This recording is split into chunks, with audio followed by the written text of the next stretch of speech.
Hello friends, myself Chetan Thakur. Today we learn standard 10th English medium. So friends, इस lecture में हम आपकी जो एग्ज़ाम आ रही है तो उसके अकॉर्डिंग टू ये रिवीजन स्टार्ट कर रहे हैं. जो हमने चैप्टर नंबर फर्स्ट पढ़ा था आगे, तो ये चैप्टर का हम रिवीजन स्टार्ट करते हैं. ये चैप्टर में क्विक रिवीजन होगा. तो उसमें आपको किस तरह की चैप्टर में मेथड आती है, कौन कौन से इक्वेशन हैं, तो ये जो है वो सारी बातें, यानी कि किस तरह से एग्जाम में उसमें से आ सकता है, बोर्ड की एग्जाम में कितने मार्क्स का आएगा, बोर्ड की एग्जाम में किस तरह से पैटर्न होगी, तो ये जो सारे जो टॉपिक है वो हम ये क्विक रिवीजन में इंक्लूड करेंगे. तो ये आपको स्टडी करने में हेल्प करेगा और आपका टाइम मिनिमम टाइम में आप ज़्यादा लर्न कर पाओगे. तो इसी सोच को ध्यान में रखते हुए ये रिवीजन हमने स्टार्ट किया है. तो हम मैथ्स में चैप्टर नंबर 1 फर्स्ट चैप्टर का जो नेम है वो चैप्टर का नेम है रियल नंबर्स.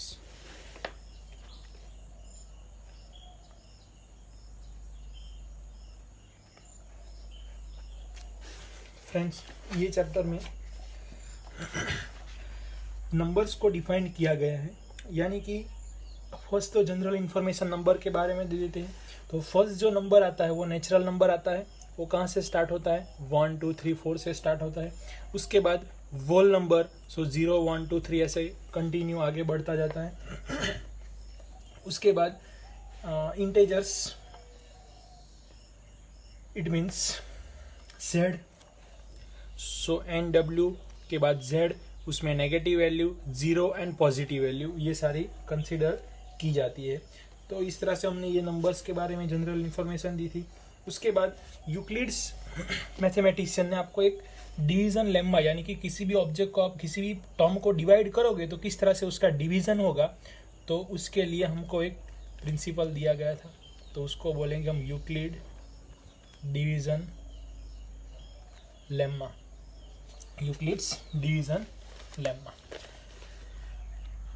तो यूक्लिड डिवीजन लेम्मा में एक इक्वेशन हमें मिला था, a is equal to BQ plus R. वो समझने से पहले हम सिंपल डिवीजन समझते हैं. जैसे कि 22 डिवाइड बाई 7 है, तो 7 3 ज़ा 21, तो रिमाइंडर कितनी आई? 1. आंसर कितना है उसका? 3. Divisor, dividends, questions and reminder, ऐसी सारी चीज़ें हैं. तो हमें 22 को लिखना हो तो कैसे लिख सकते हैं? 7 इंटू 3 प्लस 1. 7 इंटू 3 21 प्लस 1, ये रिमाइंडर है. ये डिवाइड किया है वो, ये उसका आंसर है वो. तो यही प्रोसेस यहाँ पे लिखी है कि a is equal to BQ plus R. BQ plus R. उसमें जो है वो रिमाइंडर के बारे में डायरेक्ट आंसर मिलता है हमें. कि रिमाइंडर कैसे आंसर मिलेगा उसका? तो रिमाइंडर R के बारे में इंफॉर्मेशन थे 0 से बढ़कर, 0 और 0 से ज़्यादा कहाँ तक ले जाना है आपको उसको? B से कम. B से कम यानी कि मैंने यहाँ पे क्या लिखा, जैसे कि a is equal to 7 multiply by 3, यानी कि उसकी रिमाइंडर कहाँ तक आ सकती है? 0 आ सकती है, 1 आ सकती है, 2 आ सकती है, 3 आ सकती है, 4 आ सकती है, 6 आ सकती है, बट 7 नहीं आ सकती. क्योंकि सपोज यहाँ पे 7 बाकी रहा तो हम तो उसको 7 1 जा 7 से डिवाइड करेंगे तो रिमाइंडर 0 आ जाएगी. तो ये कॉन्सेप्ट क्लियर हुआ. तो किसी भी डिवीजन करोगे मैथ्स में, आप अननोन टर्म होगी, नॉन टर्म होगी, तो उसके लिए कॉन्सेप्ट क्या ध्यान में रखना है कि 0 रिमाइंडर आ सकती है और 0 से ज़्यादा मैक्सिमम कहाँ तक आ सकती है? तो ये जो b की वैल्यू है उससे एक वैल्यू कम, यानी कि तो यहाँ पे 0 1 2 3 4 5 एंड 6, 7 नहीं आ सकती. क्योंकि 7 रिमाइंडर है तो हम डिवाइड कर लेंगे. 7 का टेबल हमें आता है, 7 1 जा 7, सो 0 रिमाइंडर आ जाएगी. उसी तरीके यहाँ पे 5 होगा तो 5 से एक कम यानी कि 4, यानी कि 0 आ सकती है, 1 2 3 एंड 4 आ सकती है. उसके अलावा कोई रिमाइंडर उसकी आ नहीं सकती. तो ये रिमाइंडर के बारे में आपको इन्फॉर्मेशन मिलती है. उसके बाद हमने फाइंड किया था एलसीएम. HCF फाइंड करने की मेथड थी, यूक्लिड्स की मेथड थी, Euclid's algorithm to find HCF. तो कैसे HCF फाइंड किया जाता है? तो एक सम से आपको मैं बता देता हूँ कि यूक्लिड्स की जो मेथड है डिवीजन HCF फाइंड करने की, तो हमारे पास सपोज सम होगा, any get you have to one number, जैसे कि आपको HCF फाइंड करना हो 130 और 20 का।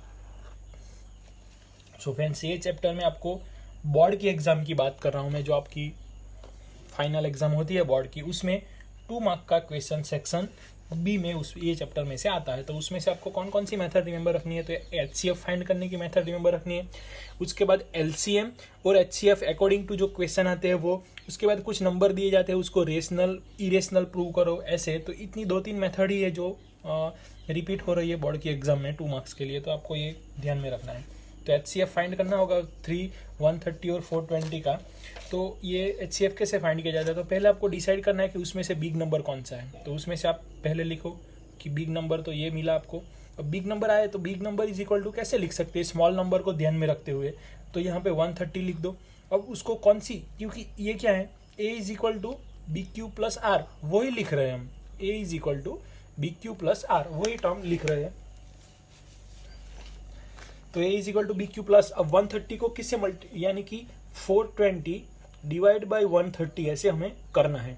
तो हमें 430 इंटू 3 करेंगे तो हमें पता है 390 आता है। तो कितनी रिमाइंडर रही आपकी 30। तो यही चीज को कैसे लिखना है, तो 130 कंपलसरी, क्योंकि ये दोनों नंबर है, तो फर्स्ट नंबर बिग नंबर यहाँ पे, स्मॉल नंबर यहाँ पे, उसके बाद उसका डिवीजन हमने किया तो 3 से उसका डिवीजन हुआ, तो रिमाइंडर कितनी रही उसकी 30। तो इसलिए उसको हमने यहाँ पे लिखा। अब नेक्स्ट स्टेप कैसे लिखना है, तो जो आपका रिमाइंडर आया अब आपके पास ये 2 नंबर हो गए, तो एक बिग नंबर यहाँ पे लिखना है और ये स्मॉल नंबर यहाँ पे लिखना है। तो 30 को कौन सी चीज के मल्टीप्लाई करेंगे, यानी कि 130 को 30 से डिवाइड करेंगे तो 4 होगा, 3 4 जा 12, यानी कि 120 हुआ। तो कितनी रिमाइंडर हुई 10। अब ये 2 नंबर में से 30 यहाँ पे लिखना है, 10 यहाँ पे लिखना है, तो मल्टीप्लाई बाई 3 कर दोगे तो आंसर की रिमाइंडर कितनी आई 0। तो ये 0 आए वहां तक आपको सॉल्व करना है। उसके बाद यहाँ पे जो बचता है वो हमारा आंसर, यानी कि HCF क्या हुआ उसका 10। इस तरह से HCF की मेथड है आपकी। तो एक बात कंप्लीट हुई। उसके बाद दूसरी कि कैसे हमें प्रोडक्ट फाइंड करना हो किसी भी चीज का, यानी कि किस तरह से हमें उसके फैक्टर कर सकते हैं, और वही फैक्टर से LCM और HCF कैसे फाइंड कर सकते हैं। तो वो एक एग्जांपल देख लेते हैं कि सपोज हमारे पास नंबर है 510, तो उसके फैक्टर करेंगे हम 2 से, पहले तो डिविजिबल होगा, 255 मल्टीप्लाई बाई 2 करेंगे तो यह जाएगा। यहाँ पे 5 है तो 3 से भी, ये 3 से भी डिविजिबल हो सकता है, तो 3 इंटू 85 करेंगे तो ये उसका डिविजिबल हो गया 85 के फैक्टर।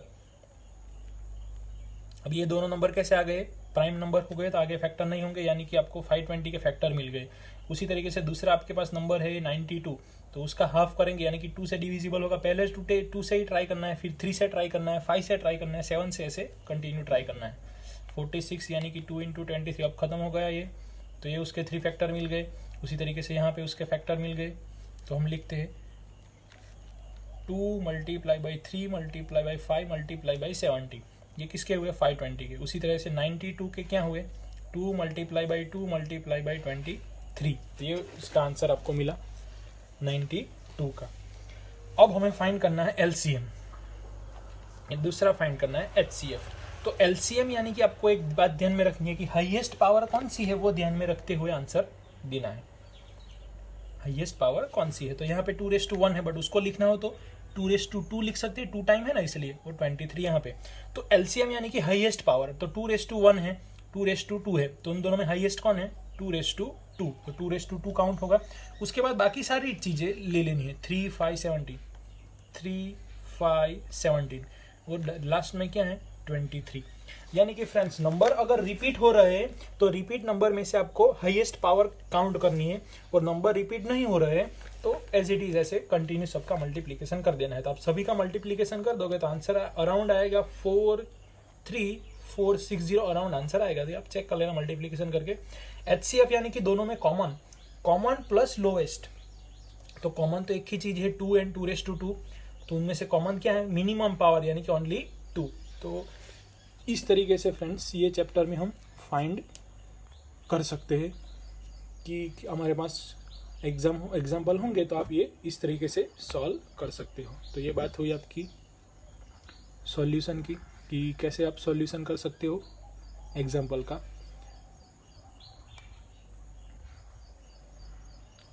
इतना कंप्लीट हुआ। अब आगे चैप्टर के लिए देखते हैं कि कौन सी मेथड आएगी, किस तरह के सर। एक बार सम देख लो फिर से आप।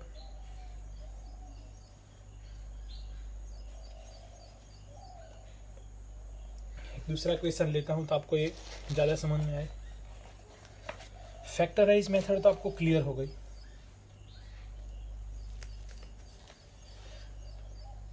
सपोज आपके पास होगा 2⁴, 3⁵2, 5 एंड 7, एक ऐसा क्वेश्चन है। दूसरा जो नंबर है वो इस 2⁵3, 3⁴, 5⁵3, 7 एंड 11 ऐसा है। तो अब आप फ्रेंड एलसीएम लोगे ऐसी चीज़ों का, तो एलसीएम यानी कि ऑल को, सभी को मल्टीप्लिकेशन करना है। बट जो नंबर रिपीट हो रहा है, तो ऐसे नंबर को आपको क्या करना है, ऐसे नंबर को आपको करना है कि उसमें से हाईएस्ट पावर आए। तो फर्स्ट जो 2 लिया हमने, 2 में से हाईएस्ट पावर कौन सी है, 2⁴, तो वो हमने काउंट किया एलसीएम में। 3⁵2 और 3⁴ में हमने काउंट किया 3⁴ को। 5 और 5⁵3 में बिग पावर कौन सी है, तो 5⁵3, तो ये काउंट किया हमने। 7 और 7 में क्या है, तो एक ही 7 है। 11 अकेला है, तो सभी का मल्टीप्लिकेशन वो क्या हो गया हमारा एलसीएम। तो फ्रेंड्स एलसीएम यानी कि लोएस्ट पावर, हाईएस्ट पावर और मैक्सिमम पावर आपको काउंट करनी है और सभी का मल्टीप्लिकेशन करना है। और एचसीएफ में क्या लेना है, तो फर्स्ट तो कॉमन प्लस मिनिमम पावर। तो उसमें से कॉमन तो क्या है, 2, 3, 5 एंड 7, इतना कॉमन है। तो 2 कॉमन है, बट उसमें लोएस्ट पावर कौन सी, 2⁵2, तो ये हमारा एचसीएफ हुआ। तो उसमें 3⁵2 लोअर है, उसमें 5⁵1 और 7⁵1, तो ये हुआ मल्टीप्लिकेशन। दूसरा एक इक्वेशन है, LCM of a b multiply by HCF of a b is equal to a into b. यानी कि आप किसी भी दो टर्म का मल्टीप्लाई करोगे, जैसे कि मैंने यहाँ पे फाइंड किया है HCF ऑफ 306 एंड 657, ऐसी कुछ नंबर है। तो उसका HCF का आंसर और LCM का जो भी आंसर आता है 657, HCF का आंसर और HCF का आंसर, इन दोनों नंबर का जितना भी आंसर आता है उसका आप मल्टीप्लाई करोगे तो किससे इक्वल होगा, यही नंबर से। यानी कि 306 और 657 नंबर के मल्टीप्लिकेशन जितना ही होगा। तो ये इक्वेशन आपको रिमेंबर रखना है। ये बात हुई। चलो, ये कॉन्सेप्ट के बाद हमने नेक्स्ट कॉन्सेप्ट देखा, इरेशनल प्रूव करना। तो एक इंपॉर्टेंट मेथड है, वो समझ लेते हैं। जैसे कि आपको एग्जाम में दे दिया जाएगा √5 को इरेशनल प्रूव करो, ऐसा एक दूसरी मेथड है।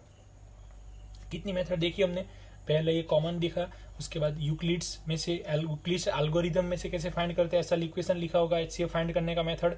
उसके बाद प्राइम फैक्टराइजेशन मेथड बोलेंगे, तो प्राइम फैक्टर उसके करने हैं, यानी कि प्राइम नंबर आए वहां तक फैक्टर करने हैं।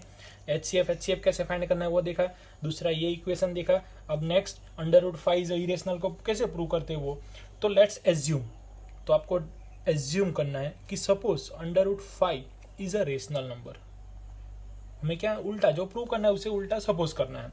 सो उसके कैसे नंबर है रेशनल, तो उसके दो coprime integers a and b. Coprime integer यानी कि क्या, तो ऐसे दो नंबर कि जिनका क्या आता होगा, आप जिसका दोनों में से कॉमन लेंगे, यानी कि जिसका आप एलसीएम लेंगे तो उसका आंसर एचसीएफ का आंसर क्या आएगा, 1 आएगा। ऐसे क्रोपाइम, जैसे कि आपके 11 और 13 है, तो दोनों कैसे नंबर है, क्रोपाइम नंबर, यानी कि दोनों का आप एलसीएम लो एचसीएफ लोगे तो आंसर क्या आएगा, 1 आएगा। तो ऐसे दो फैक्टर हमने लिए, तो इसलिए हमने लिखा। तो √5 इज इक्वल टू क्या आया, a डिवाइड बाई b। अब स्क्वायर करेंगे बोथ साइड, तो 5 is equal to a square b square हो गया। तो 5b square is equal to a square हो गया। तो अब ये जो a स्क्वायर है वो 5 से डिविजिबल है, तो हमारा जो 5 होगा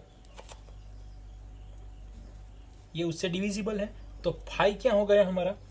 सो 5 is a factor of a square हुआ, 5 is a factor of a square हुआ। Since 5 is a prime number,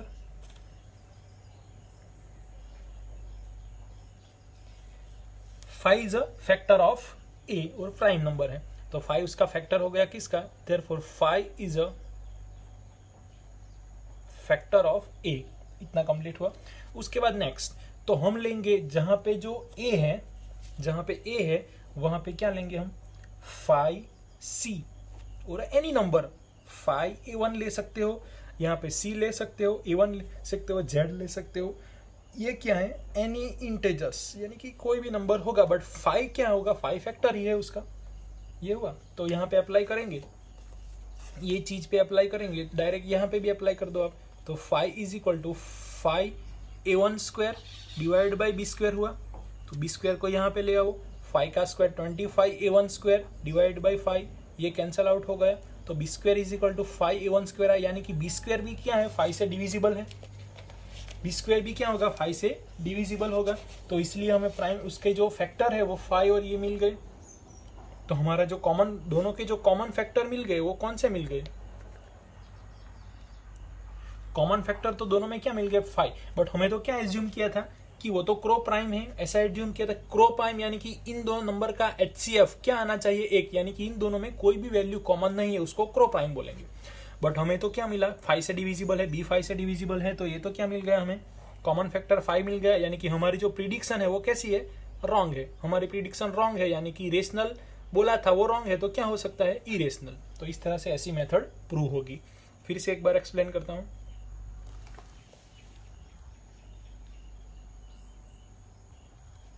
फिर से एक बार, √5 इज इरेशनल, सो पहले एज्यूम कर लो रेशनल, उसके बाद उसके दो क्राइम फैक्टर ए और बी ले लो। को प्राइम फैक्टर मैंने समझाया, जैसे कि 11 और 30 दोनों कैसे नंबर होंगे, क्रो प्राइम फैक्टर होंगे, जैसे कि 11 और 70 दोनों का HCF का आंसर क्या आएगा, 1, दोनों में कॉमन कुछ भी नहीं है, यानी कि 1 ले लो। तो ऐसे क्रो प्राइम नंबर इंटेजर्स बोल सकते हैं उसको। ए डिवाइड बाई बी करो, स्क्वायर करो, तो इस तरह से आया, तो प्राइम उसके फैक्टर है ए स्क्वायर, इसलिए होगा, तो 5 इज अ प्राइम फैक्टर हो गया। उसके बाद 5 को A1 ले लो, उसको यहाँ पे अप्लाई करो, तो ये आपको बी स्क्वायर मिल गया, यानी कि दोनों के कॉमन फैक्टर क्या है, 5, बट हमने तो क्या कहा था, क्रो प्राइम, यानी कि एक ही है। तो हमारा जो प्रिडिक्शन था, जो एज्यूम किया था, सपोज किया था, वो रॉन्ग निकला, यानी कि ये इस तरह से प्रूव हो गया। ये बातें हुई।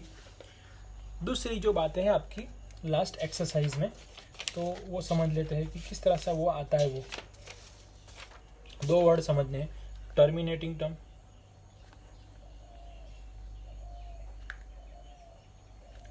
टर्मिनेटिंग टर्म यानी कि क्या, तो मैंने जैसे यहाँ पे 1 2 3 लिखा, 3 के बाद स्टॉप हो गया तो वो क्या होगा, टर्मिनेटिंग।